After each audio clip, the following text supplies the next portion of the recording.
오늘은 굳게 결심하시고 이런 제목으로 말씀 나눌 텐데요. 오늘은 딱 한 절만 가지고 좀 말씀 전할 겁니다. 51절 말씀인데요. 함께 같이 한번 읽어보실게요. 51절 시작. 예수께서 승천하실 기약이 차감해 예루살렘을 향하여 올라가기로 굳게 결심하시고 이 구절을 중심으로 좀 말씀을 살펴볼 텐데요. 지난주 말고 그 전주에 이제 저희가 바로 앞에 나오는 누가복음 9장의 말씀을 좀 살펴봤어요. 9장 51절부터 시작을 해가지고 19장 28절까지가 하나의 단락을 이룬다는 그런 이야기 드렸습니다. 그래서 누가복음 전체로 보면 크게 세 부분으로 나누어지는데 1장 1절부터 시작해서 9장 50장까지가 그 주 무대가 이제 갈릴리입니다. 그러니까 예수님의 갈릴리 사역을 소개하고 있고, 9장 오늘 본문 51절부터 시작해서 19장 28절까지는 예수님께서 이제 갈릴리로부터 예루살렘으로 가시는 여행길입니다.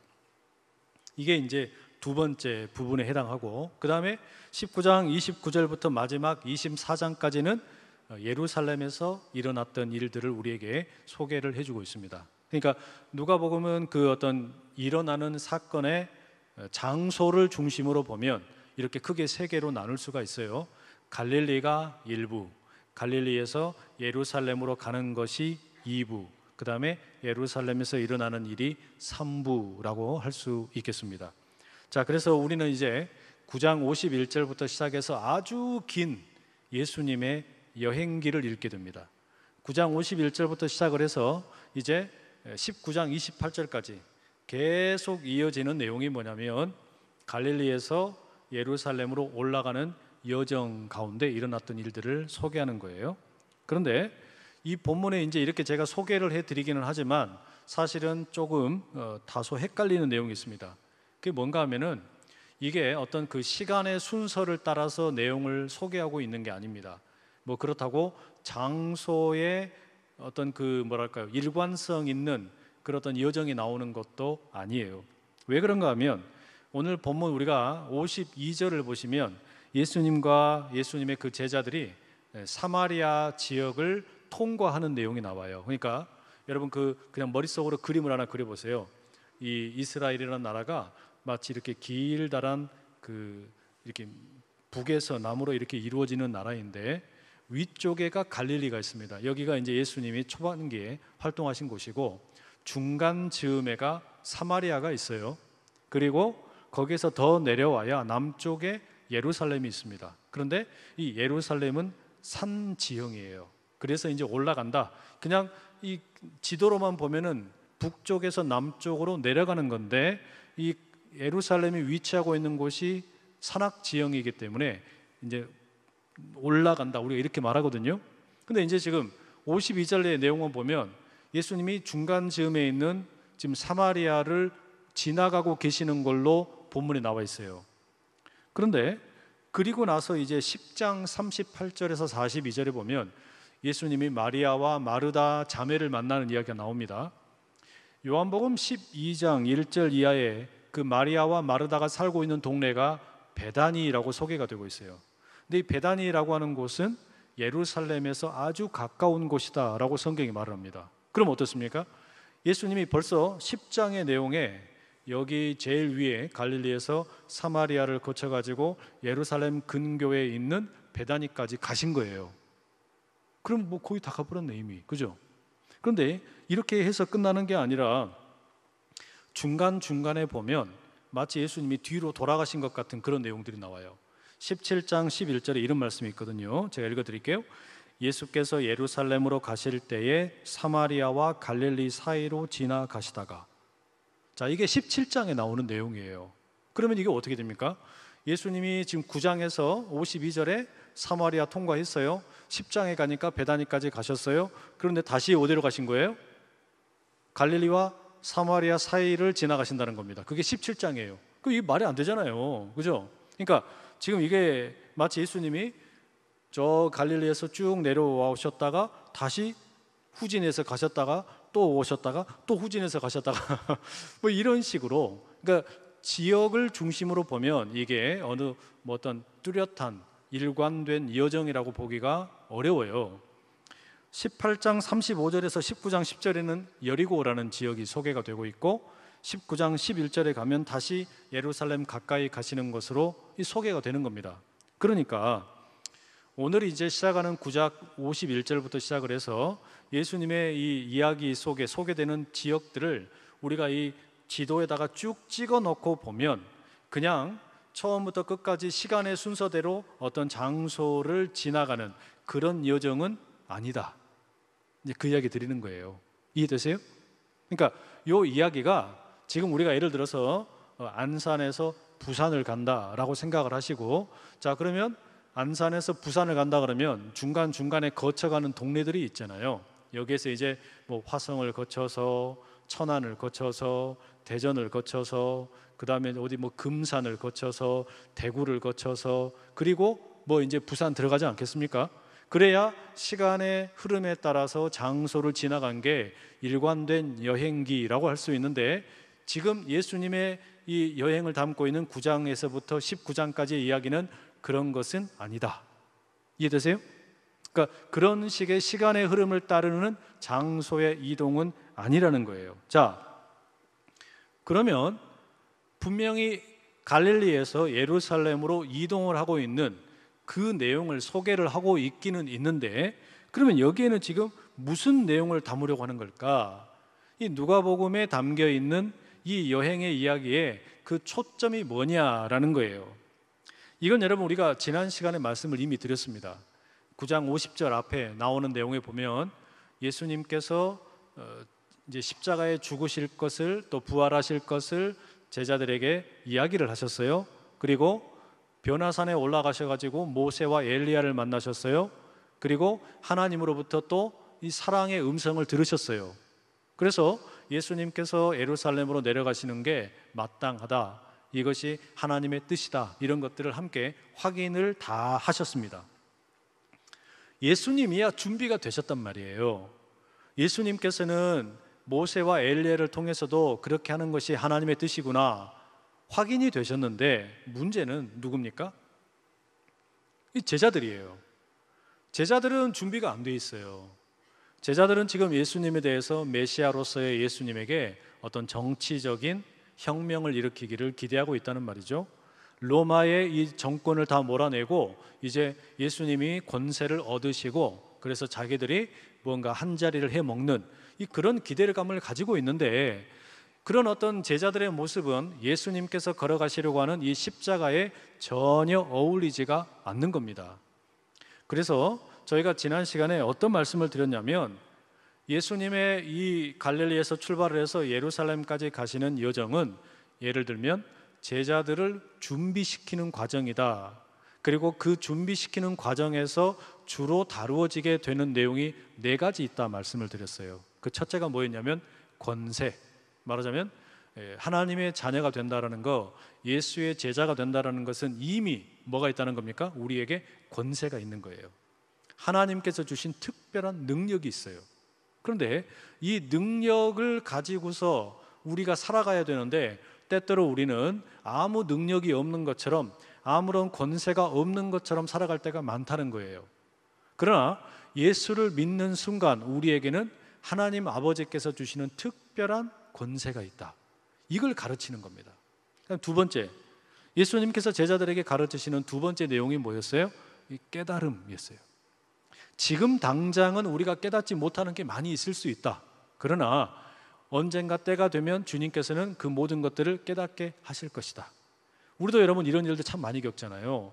도대체 지금 나에게 왜 이런 일이 닥치지? 내가 왜 이렇게 어려운 일들을 만나지? 이런 고난의 이유가 뭐지? 고민이 생긴단 말이에요. 이해가 안 돼요. 그러나 시간이 지나면 그것들을 깨달을 날이 온다. 예수님의 제자들의 경우에도 마찬가지입니다.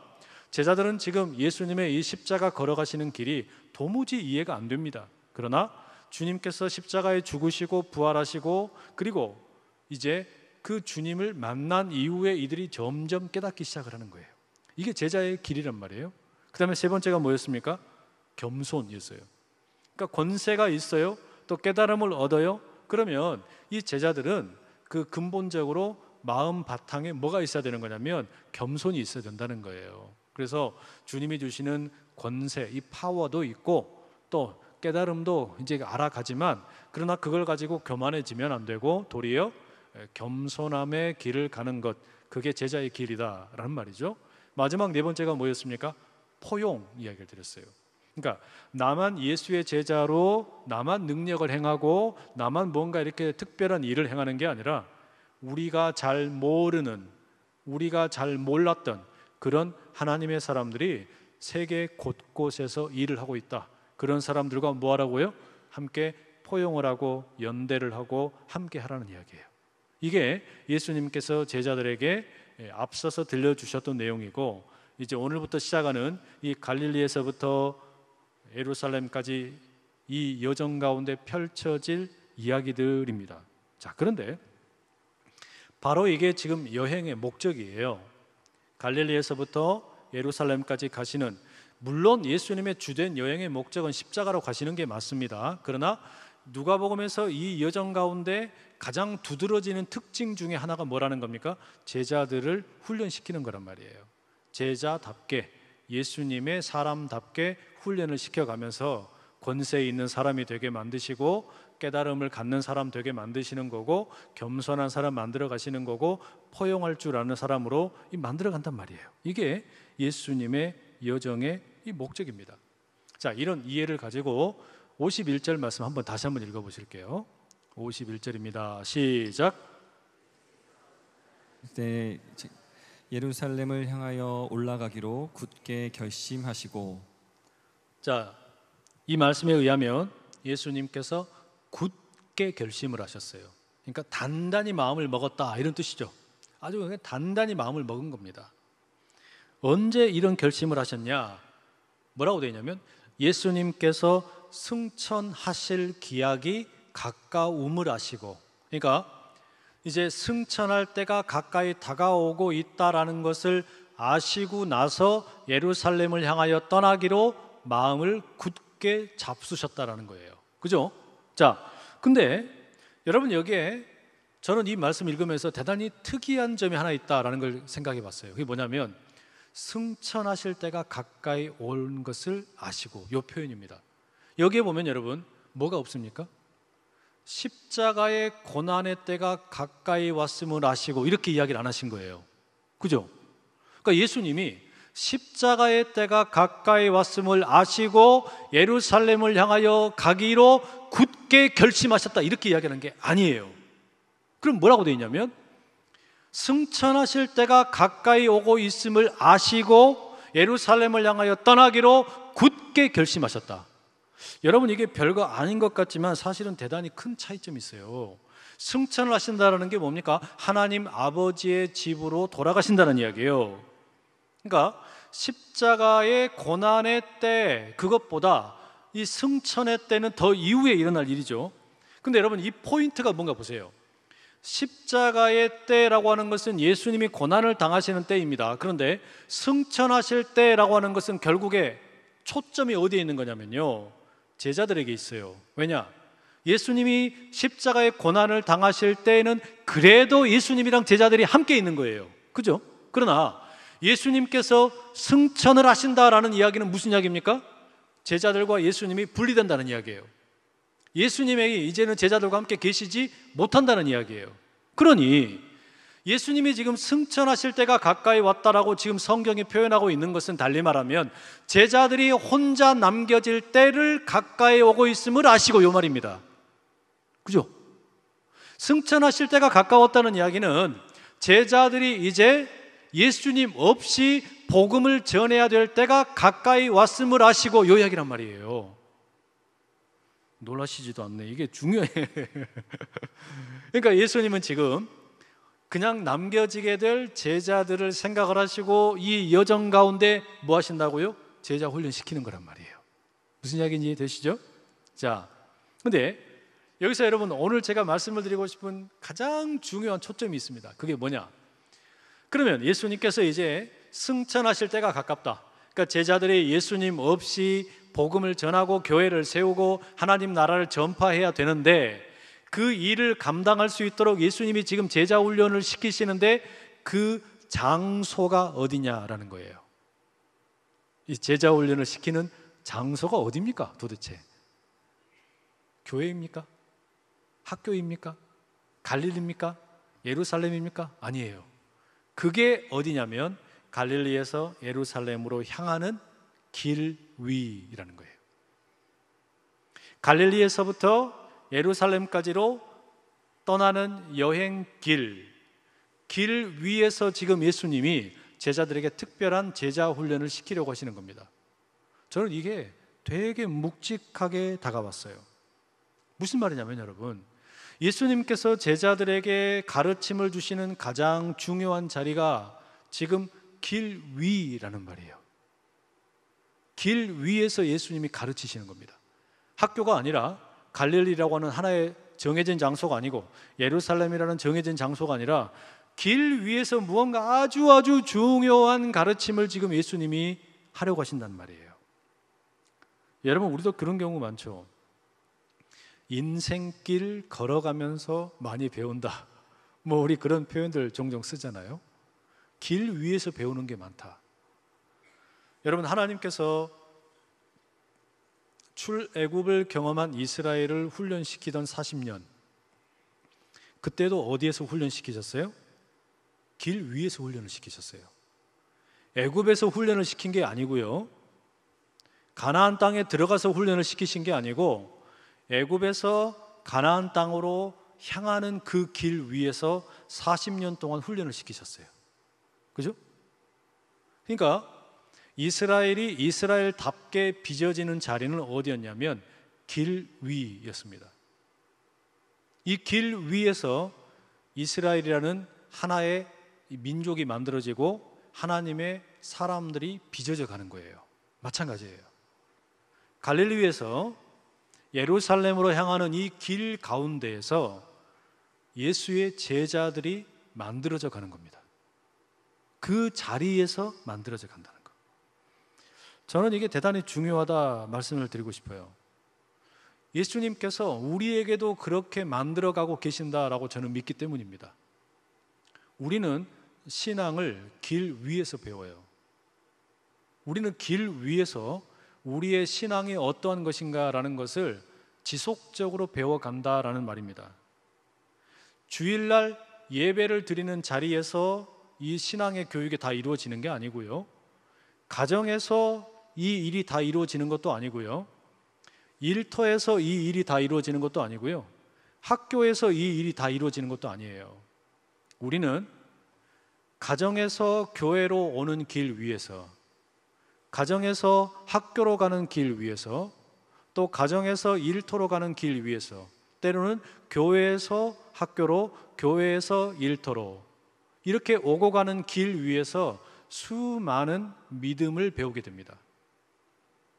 자동차를 타고 다니는 길에서, 걸어 다니는 길에서, 안산천을 걷고 호수공원을 걷는 그 길에서, 지하철을 타고 다니는 그 지하 세계 속에서, 사람을 만나러 가는 길에서, 데이트를 하러 가는 길 위에서, 편의점에 가는 길에서, 마트에 가는 길에서, 학교 가는 길에서, 일터에 가는 길에서, 유혹에 넘어가는 길에서, 죄를 지으려고 가는 길에서, 예배를 드리러 오는 길에서, 바로 그 수많은 길 위에서 우리는 우리답게 만들어져 가는 거예요.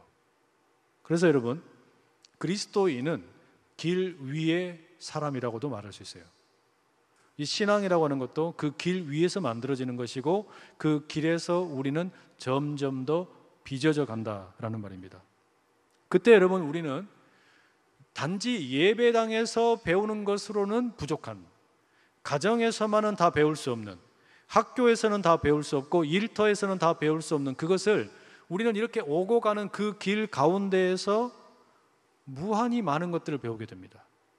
사람들과의 마주치는 자리에서, 그 길 속에서 엄청나게 많은 것들이 우리 가운데 습득이 된다는 말이에요.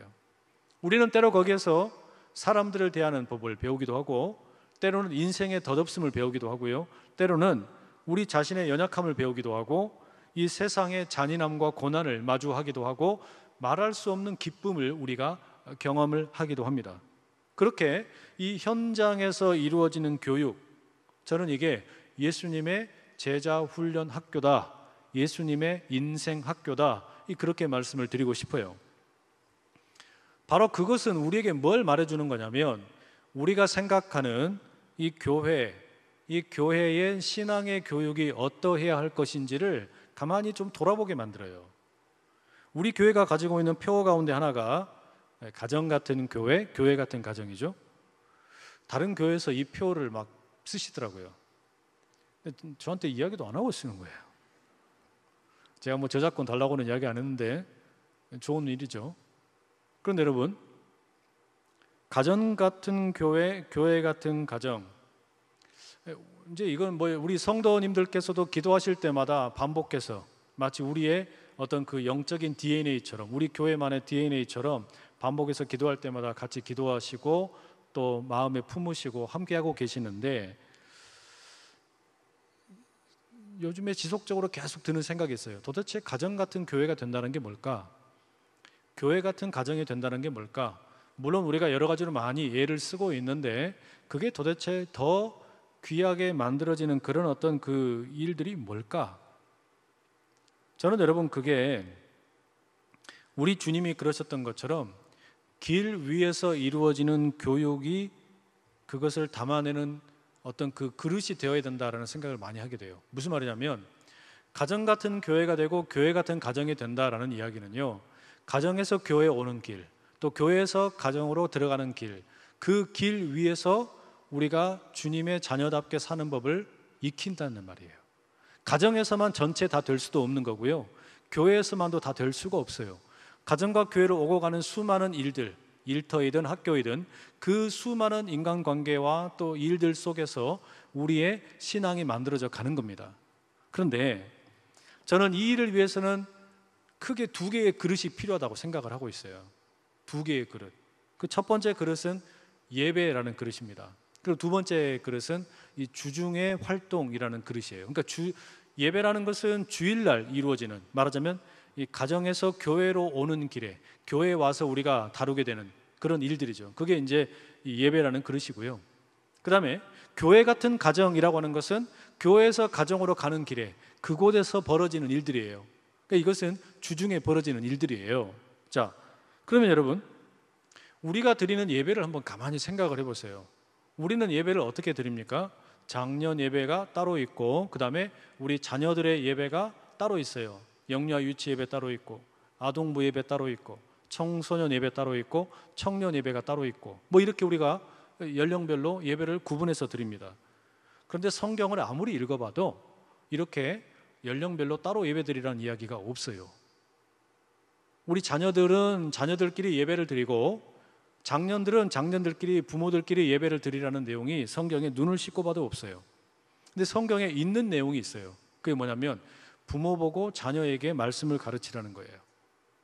오히려 부모와 자녀가 함께 예배를 드려라, 이런 이야기는 성경에 참 많이 있어요.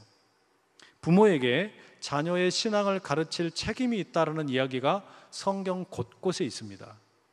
우리가 잘 아는 신명기 6장 4절에서 9절에 이런 말씀이 있습니다. 한번 가만히 들어보십시오.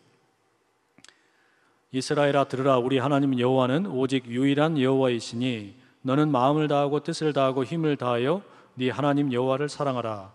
오늘 내가 네게 명하는 이 말씀을 너는 마음에 새기고 네 자녀에게 부지런히 가르치며 집에 앉았을 때이든지 길에 갈 때이든지 누워 있을 때이든지 일어날 때이든지 이 말씀을 강론할 것이며 너는 또 그것을 네 손에 메어 기호를 삼으며 네 미간에 붙여 표로 삼고 또 네 집 문설주와 바깥 문에 기록할지니라.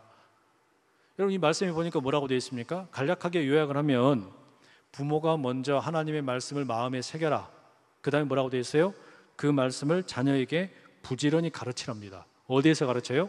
집에서도 가르치고 길에서도 가르치고 잠을 잘 때도 가르치고 일어날 때도 가르치래요. 결국에 뭡니까? 계속 가르치라는 이야기죠. 그죠?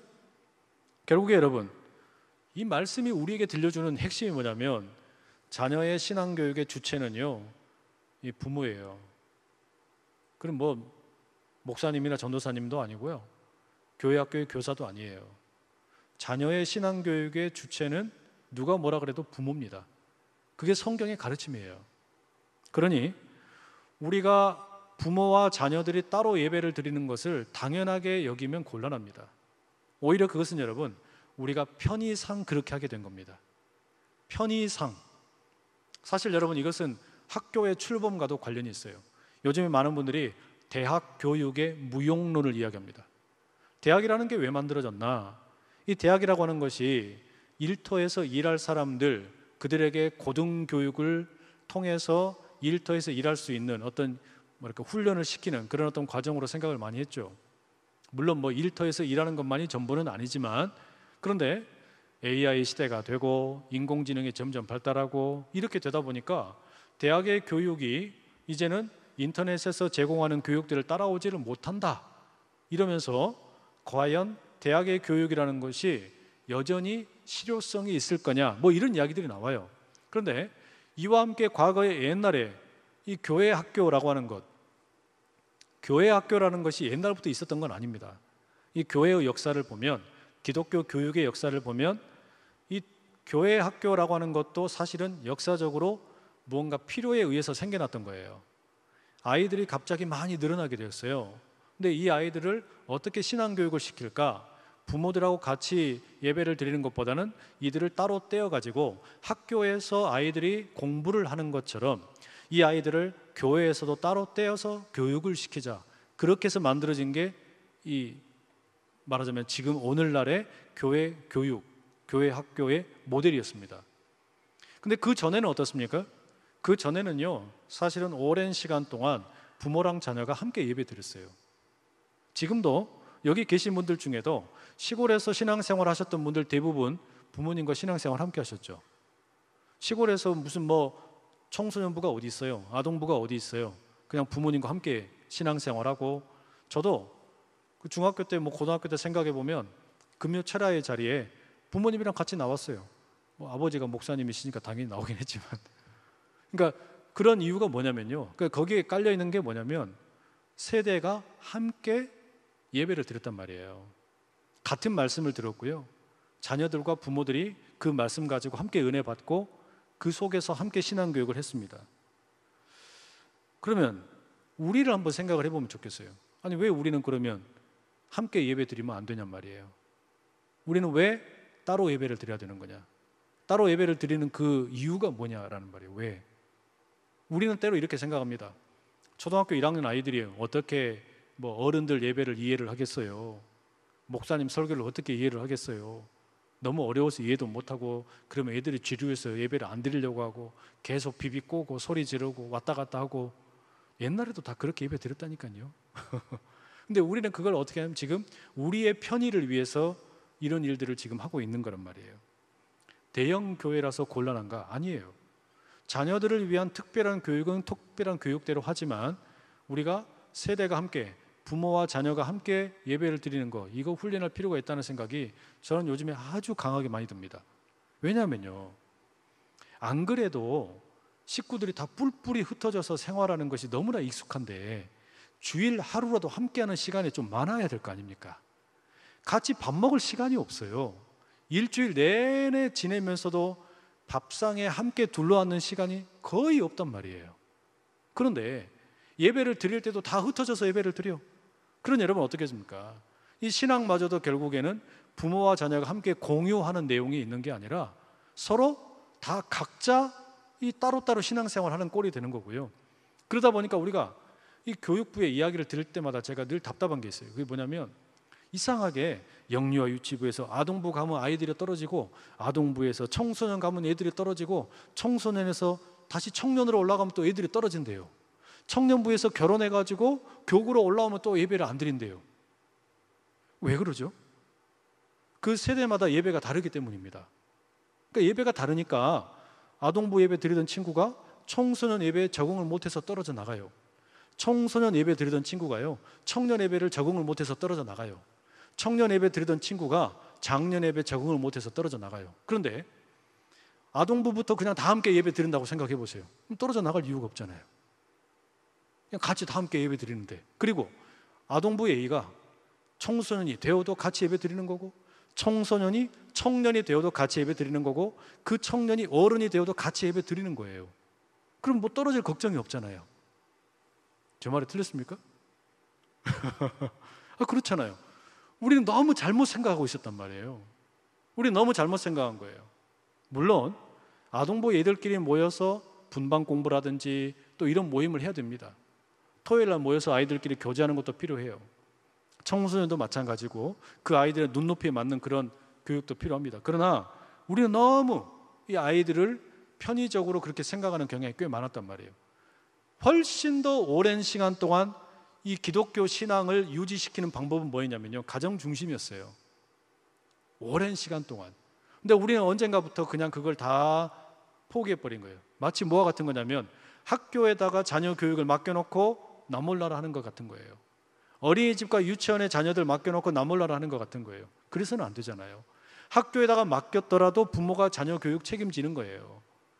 어린이집과 유치원에 어린 자녀를 맡겼더라도 그 아이를 책임지는 건 부모인 겁니다. 그죠? 근데 신앙마저도 우리가 그렇게 하는 거예요.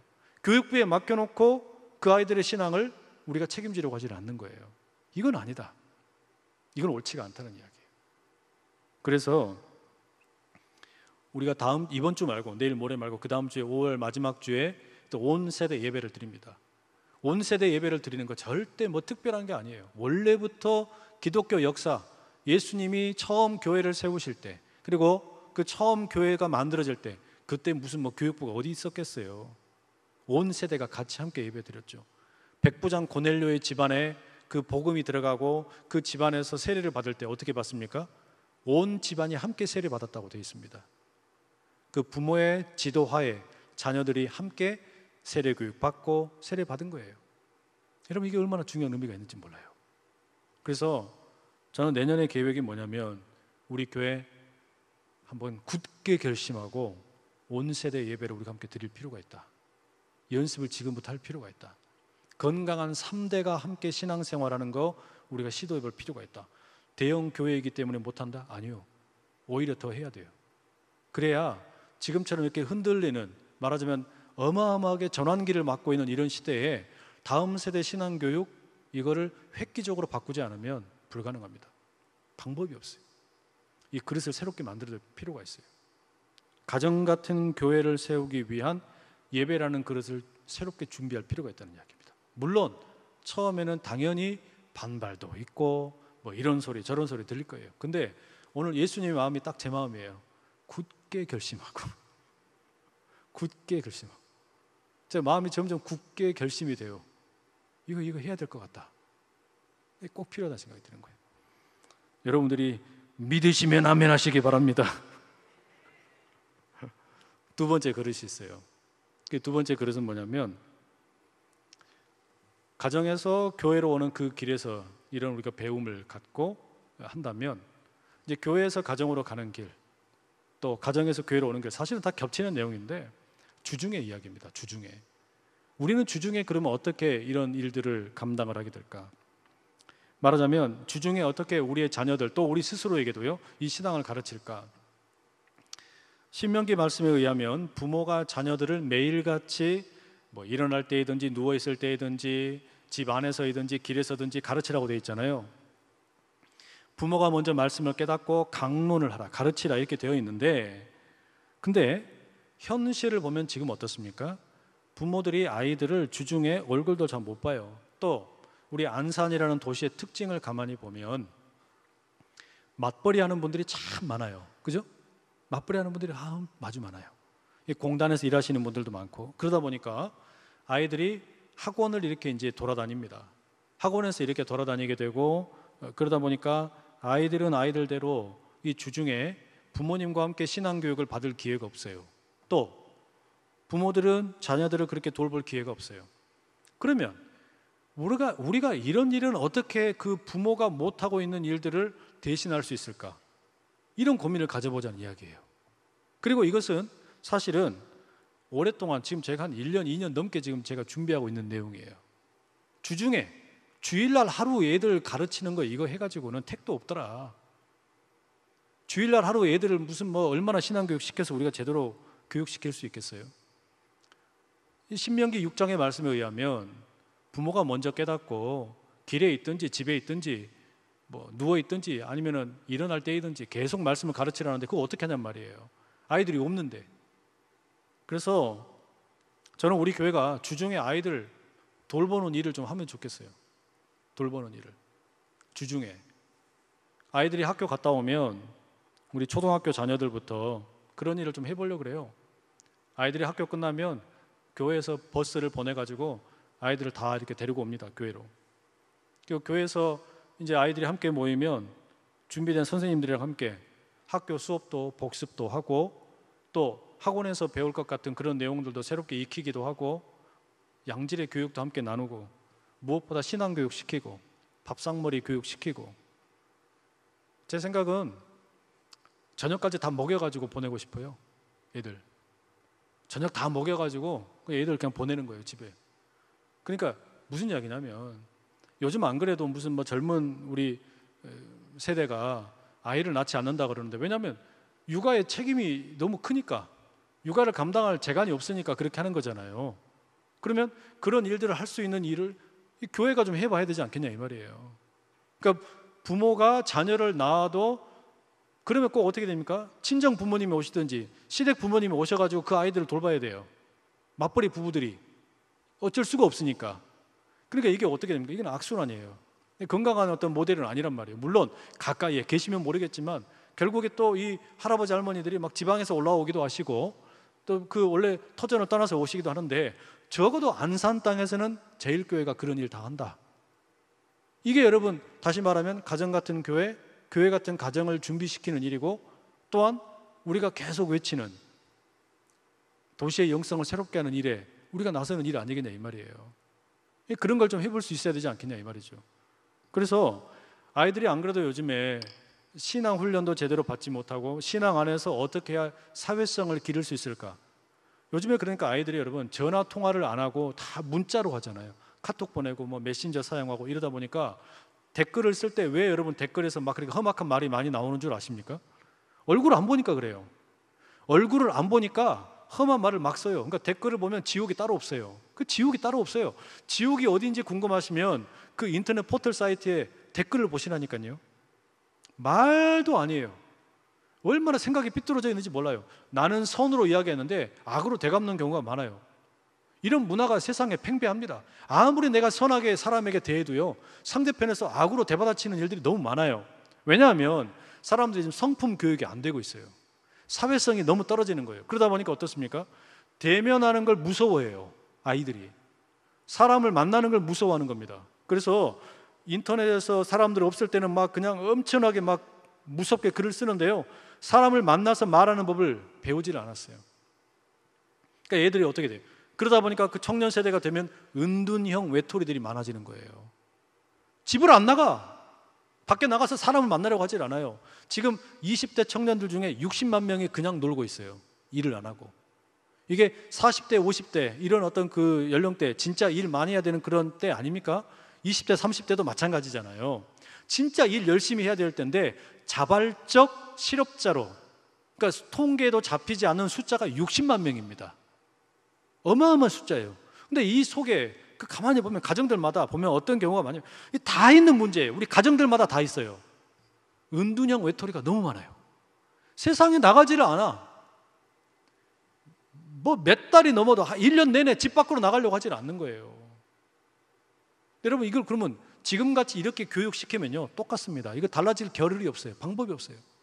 한국 교육 지금 이대로 계속 가면 우리 자녀들 교육 이대로 가면요 바꿔질 방법이 없어요. 그러면 여러분 우리 아이들이 이런 흐름으로 계속 교육받게 되면 은둔형 외톨이들이 또 만들어지는 거예요. 이거 바꿔야 되잖아요. 근데 이거 어떻게 바꿀 거냔 말이에요. 건강한 신앙교육이 필요하고요 사회성을 기르는 훈련이 필요해요. 그래서 이거를 교회에서 책임지고 이런 일들을 할 수 있는 기회를 만들어 보겠다는 겁니다. 저는 이게 필요하다고 생각을 해요. 당진에 있는 어느 교회를 갔는데 이 일들을 이미 하고 있었고 우리가 하고 싶었던 걸 너무너무 잘하고 있더라고요. 홀딱 반했어요. 아니 당진 같은 저 작은 도시에서도 이런 일을 하는데 우리가 이걸 왜 못해? 그래서 오늘 설교의 제목이 뭐라고요? 굳게 결심하시고. 굳게 결심을 했어요.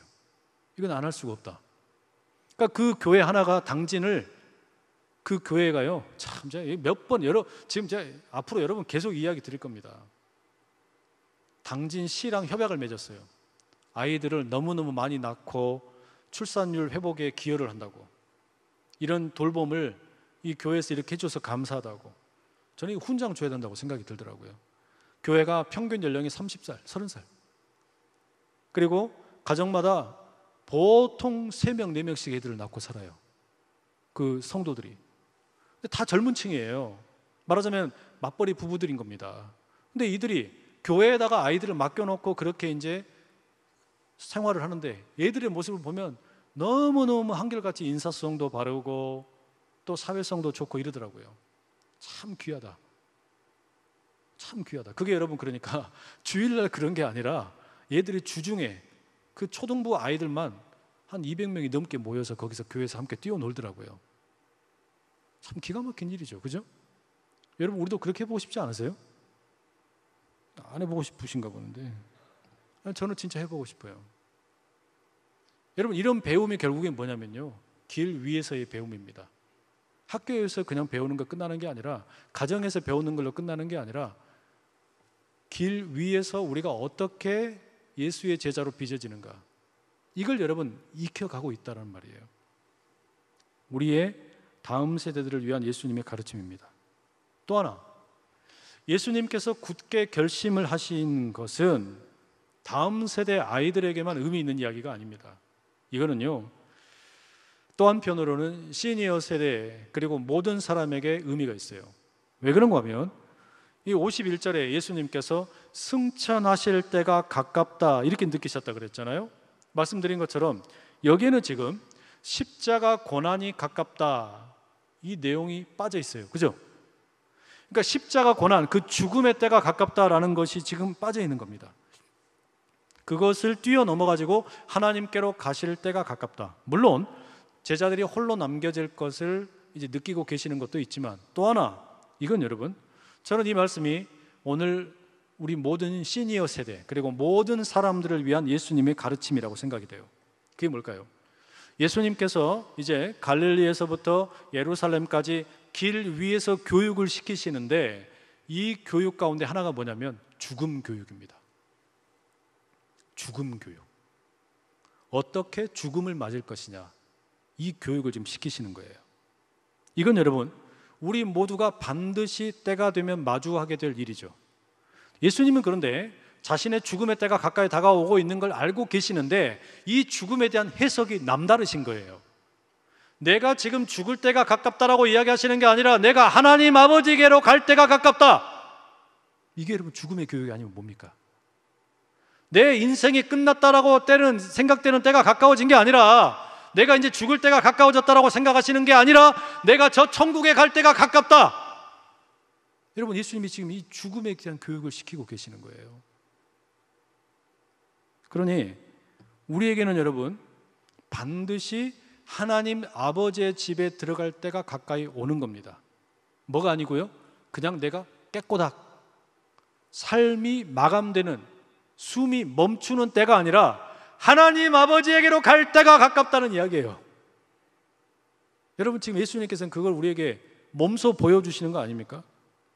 여러분, 이게 너무너무 중요합니다. 길 위의 인생이라고 하는 거 예수님이 가르치시는 거예요. 이 길 위의 인생 살아가면서 여러분, 무슨 뭐 최희준 그 가수분이 부르셨던 것처럼 인생은 나그네 길이고, 그래서 어디서 왔다가 어디로 갈지도 모르는 그런 허무한 인생으로 끝난다라고 노래를 가르치시는 게 아니라, 예수님 분명히 인생의 마지막이 끝이 아니라 하나님 아버지께로 가시는 때라는 걸 우리에게 말씀해 주고 계신단 말이에요. 죽음에 대한 교육이 남다른 거예요. 저의 목회에 스승이 될 만한 분들이 참 많이 계세요. 제가 대단히 좀 이렇게 불행하다고 생각을 많이 하고 살았거든요. 근데 가만히 돌아놓고 보니까요, 참 좋은 선생님들을 제가 많이 만났어요. 때때로 하나님께서 너무너무 좋은 선생님들을 꼭 필요한 때에 만나게 하셨고, 그분들을 통해서 또 다른 만남이 이어지고 또 만남이 이어지고, 이런 경우들이 너무 많았어요. 선생님 복이 참 많다라는 생각이 드는데, 그 중에 직접 만난 적은 없지만 책을 통해 만난 좋은 선생님이 한 분이 있습니다. 그분이 누구냐면 이 팀 켈러라는 목사님이에요. 이 팀 켈러 목사님이 쓰신 책들이 저에게 참 많은 영향을 줬어요. 센터 처치라는 책도 그렇고 여러 책이 저에게 준 영향이 적지 않습니다. 근데 이 목사님이 뉴욕에 있는 리디머 처치라는 곳을 설립을 하고 또 목회를 하시다가 몇 년 전에 이제 은퇴를 하셨습니다. 그리고 저술 활동을 하시고 순회 사역을 하고 계시는데 지금 이분이 생명이 위독한 상태입니다. 오늘 아침에 그 SNS의 내용을 보니까 암으로 췌장암인 걸로 제가 알고 있는데 투병을 하고 있는데 그 SNS에 글이 올라왔더라고요. 그 목사님이 직접 남기시지를 못하고 아들이 남긴 글이에요. 이 팀 켈러 목사님이 이제 그 치료를 받던 병원에서 퇴원을 해서 집으로 가셨답니다. 다시 말하면 병원에서 더 이상 손을 쓸 수가 없다는 이야기예요. 병원에서는 더 이상 해줄 것이 없으니까 집에 가서 이제 가족들과 시간을 보내셔라. 그러니까 우리 흔히 하는 이야기로 호스피스 치료를 이제 그냥 돌봄을 받으시게 된 겁니다. 근데 이 아들이 남긴 그 글에 보니까 뭐라고 되어 있냐면 그 지난 며칠 동안에 이 팀 켈러 목사님이 가족들에게 자주 기도를 요청을 하셨대요. 기도해달라고 부탁을 한 겁니다. 이제 예수님과 함께하기 위해서 천국 본향으로 가고 싶다. 그러니 기도해달라고 부탁을 했다는 겁니다. 여러분, 가족들이야 당연히 어떻습니까? 더 시간을 많이 보내고 싶을 거 아니에요. 그래서 슬픈 겁니다. 그런데 가족들도 너무 잘 알아요. 아들도 그렇게 적었어요. 우리 아버지에게 이 땅에서의 시간이 이제 얼마 남지 않았다는 걸 너무너무 잘 아는 겁니다. 그래서 이틀 전에 이 팀 켈러 목사님이 이제 가족들과 함께 있는 자리에서 아마 이런 기도를 하셨나 봐요. 그동안 저를 위해 기도해 주신 모든 분들에게 감사를 드립니다. 저는 저를 사랑해 주는 가족에게 감사합니다. 하나님께서 저에게 주신 시간에 너무너무 감사하지만 이제 저는 예수님을 만날 준비가 되었습니다. 예수님을 빨리 보고 싶습니다. 나를 집으로 보내주십시오. 근데 이 나를 집으로 보내주십시오라는 말이 되게 좀 의미 있게 다가왔어요. 그 집이라는 게 가족들과 함께 있는 집일 뿐만 아니라 저 하늘에 있는 집을 이야기하는 거 아니겠어요? 나를 집으로 보내주십시오. 예수님을 뵙고 싶고 하나님 아버지의 집으로 가고 싶은 마음, 그러나 동시에 남겨질 가족들에 대한 애틋한 심정, 그 과정에서 분명히 여러분 이제 이 목사님의 가족들이 어려운 시간을 겪을 건 우리가 너무나 뻔히 잘 압니다. 바로 그런 심정이 우리 주님의 말씀에도 묻어 있는 거예요. 이건 단지 죽음의 시간이 아니다. 내가 예루살렘으로 가는 거, 십자가를 맞닥뜨리게 되는 거, 이건 단지 죽음의 시간이 아니다. 영원한 끝이 아니다. 영원한 이별이 아니다. 더 이상 만나지 못할, 이제는 완벽하게 끝나버리는 그런 시간이 아니다. 예수님 뭐라고 가르치십니까? 내가 아버지께로 갈 때가 가깝다. 내가 승천할 때가 가깝다. 내가 우리 아버지를 다시 만날 때가 가깝다. 우리 주님 말씀하시는 거예요. 여러분, 오늘 우리에게도 이런 믿음이 있을 수 있기를 간절히 축복합니다. 우리에게는 이 믿음이 필요해요. 길 위의 인생이라는 것은 언젠가는 바로 그런 죽음을 맞이하게 된다는 거예요. 저는 이 내용을 보면서 팀 켈러 목사님 이 SNS에 보면서 그런 생각이 들었어요. 나도 이렇게 죽고 싶다. 내 죽음을 이렇게 맞고 싶다.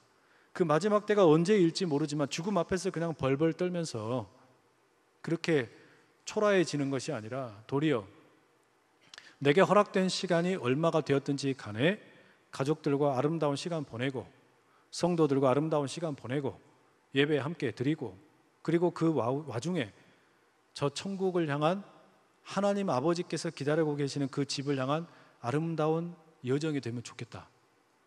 여러분, 이게 우리에게 필요한 이 길 위에서 우리가 꼭 배워야 할 제자 훈련이란 말이에요. 이게 너무너무 중요한 내용이에요. 바로 그런 담대함이 우리에게 있으면 참 좋겠습니다. 오늘 말씀이 많이 길어졌는데 51절 말씀 이거 하나만 가지고 생각을 하면서 너무 말씀이 길어져가지고 다른 내용 애초에 그냥 쳐다보지도 못했어요. 다음 주에 다른 말씀 또 이어서 전할 수 있으면 전하도록 하고요.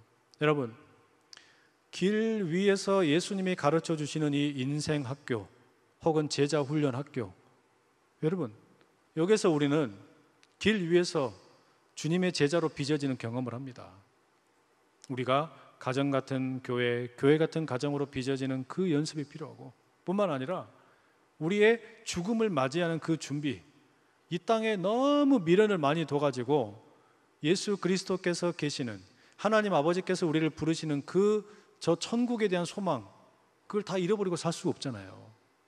우리에게 이 죽음 교육이 반드시 필요하단 말이에요. 바라기는 여러분, 우리가 열심히 신앙생활하면서 가정과 교회를 오가고 일터를 오가고 학교를 오가고 수많은 곳을 오가는 그 길 가운데 우리의 이와 같은 신앙이 더욱더 확고하게 만들어져 갈 수 있기를 간절히 축복합니다.